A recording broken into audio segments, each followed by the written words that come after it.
So, eto na, kasi nga diba, hindi nga ako nag-aalmusal sa umaga. At saka mahilig ako sa mga maaasim sa suka. Basta iniinom ko yung suka kasi mga ka-idol. Ayan, ganun din yung anak kong panganay. Why? Tapos, hindi rin nag-aalmusal sa umaga. So, ayun na nga. Last year, ang habang story, pero i-story ko sa inyo. So, ito yung journey ko Journey? ng pagkakaroon ng acid reflux. So, mga ka-idol, yung pagkakaroon ng acid reflux ay hindi rin po biro kasi akala mo kung napapaano ka na talaga. So, nag-umpisang maramdaman ko yun. Pasakit-sakit nga yung sikmura ko, mga ka-idol.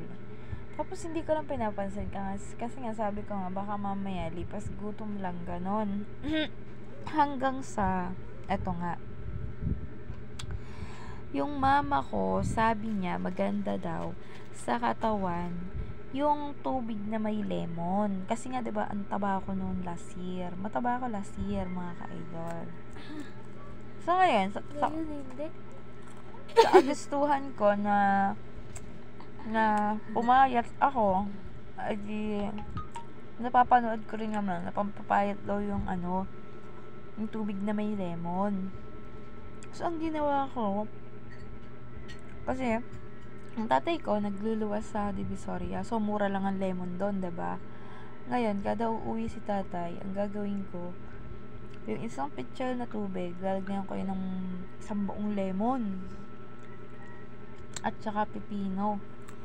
Tapos, maghapon nun, mga ka-idol, yun yung iniinom ko. Kasi nga gusto kong mabilisan na pagpayat. Which is maling-mali pala.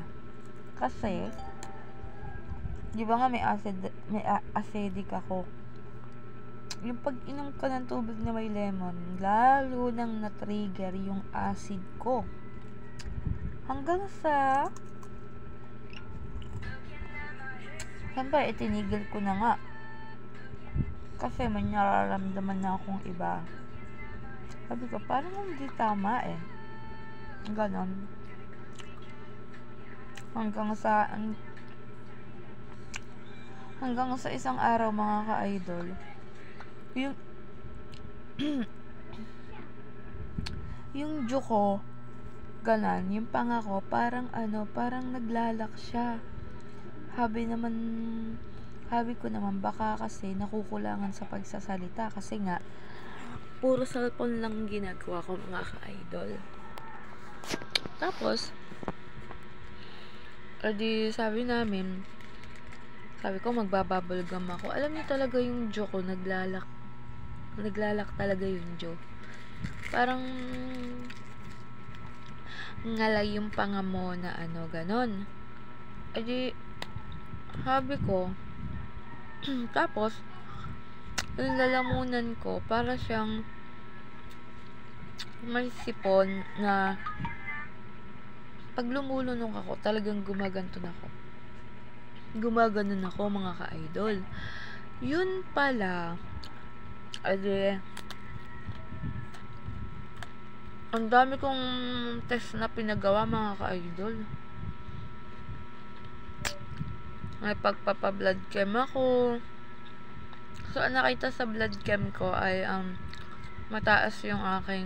medyo mataas ang aking cholesterol. Kasi nga, syempre, mataba ako nun. Sobrang taba ako as in. Tapos, walang ginagawa. Buti nga, walang ginagawa sa umaga pa, lang. So, ayan. Tapos, alam niyo ba, mga ka-idol, nagpa-ultrasound pa ako ng ganto ko, ha. Nagpa-ultrasound ako ng neck ko. Kasi nga, inisip ko na baka may bukol ako sa loob. Baka mamaya meron akong, nga yun? Yung bukol sa leeg. Ano nga tawag dun, Well? Tonsil, hindi tonsil. So, akala ko rin, mga ka-idol, may tonsil ako. Kasi nga, pag lumulunok ako, hirap. Tapos, ano ba yun? Yung may bukol sa loob. Ano ang tawag dun? Basta kung ano yung may bukol sa loob, i-comment nyo na lang dyan sa baba.